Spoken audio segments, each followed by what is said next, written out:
आप सभी को मेरा नमस्कार। निशा भक्ति में आप सबका स्वागत है। आप सभी को और आपके परिवार वालों को निशा भक्ति की तरफ से दीपावली की बहुत बहुत शुभकामनाएं।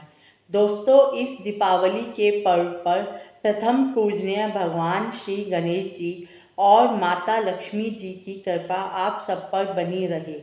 सभी के घर माँ लक्ष्मी पधारें और सभी धन धान्य से परिपूर्ण हो, इसी विश्वास के साथ दोस्तों शुरू करते हैं बड़ी दीपावली की कहानी।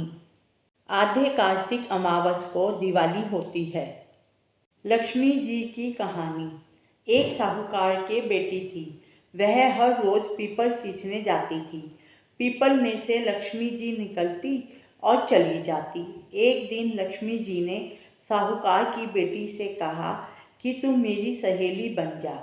तब लड़की ने कहा, मैं अपने पिताजी से पूछकर कल आऊँगी। घर जाकर पिताजी को सारी बात कह दी तो पिताजी बोले, वह तो लक्ष्मी है, अपने को क्या चाहिए, बन जा। दूसरे दिन वह लड़की फिर गई। जब लक्ष्मी जी निकल कर आई और कहा, सहेली बन जा, तो लड़की ने कहा, बन जाऊंगी, और दोनों सहेली बन गई। लक्ष्मी जी ने उसको खाने का न्योता दे दिया। घर आकर लड़की ने अपने बाप से कहा कि मेरी सहेली ने मुझे खाने का न्योता दिया है। तब बाप ने कहा कि सहेली के जीमने पर घर संभाल कर जाइयो। जब वह लक्ष्मी जी के यहाँ जीमने गई तो लक्ष्मी जी ने उसे शाल दुशाला ओढ़ने के लिए दिया, रुपये परखने के लिए दिए, सोने की चौकी, सोने की थाली में 36 प्रकार का भोजन करा दिया। जीम कर जब वह जाने लगी तो लक्ष्मी जी ने पल्ला पकड़ लिया और कहा कि मैं भी तेरे घर जीमने आऊँगी। उसने कहा, आ जाइयो। घर जाकर चुपचाप बैठ गई। तब बाप ने पूछा कि बेटी, सहेली के यहाँ जीम कर आई है और उदास क्यों बैठी है? तो उसने कहा, पिताजी, मेरे को लक्ष्मी जी ने इतना दिया, अनेक प्रकार के भोजन कराए, परंतु मैं कैसे जिमाऊंगी? अपने घर में तो कुछ भी नहीं है। फिर बाप ने कहा कि जैसा होगा जिमा देंगे, परंतु तू गोबर मिट्टी से चौका देकर सफाई कर ले।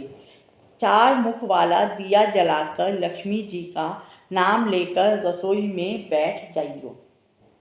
लड़की सफाई करके लड्डू लेकर बैठ गई। उसी समय एक रानी नहा रही थी। उसका नौलखा हार चील उठाकर ले आई और उसका लड्डू ले गई और वह नौलखा हार डाल गई।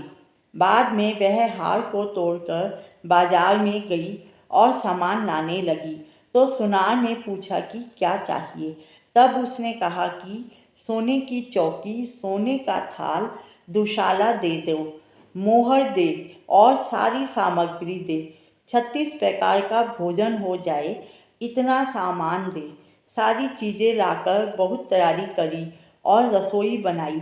तब गणेश जी ने कहा कि लक्ष्मी को बुलाओ। आगे आगे गणेश जी और पीछे पीछे लक्ष्मी जी आई। उसने फिर चौकी डाल दी और कहा, सहेली चौकी पर बैठ जा। जब लक्ष्मी जी ने कहा, सहेली चौकी पर तो राजा रानी भी नहीं बैठे, कोई भी नहीं बैठा, तो उसने कहा कि मेरे यहाँ तो बैठना पड़ेगा। मेरे माँ बाप, भाई भतीजे, मेरे पोते बहुएं क्या सोचेंगी, पड़ोसन क्या सोचेगी? लक्ष्मी जी की सहेली बनी थी।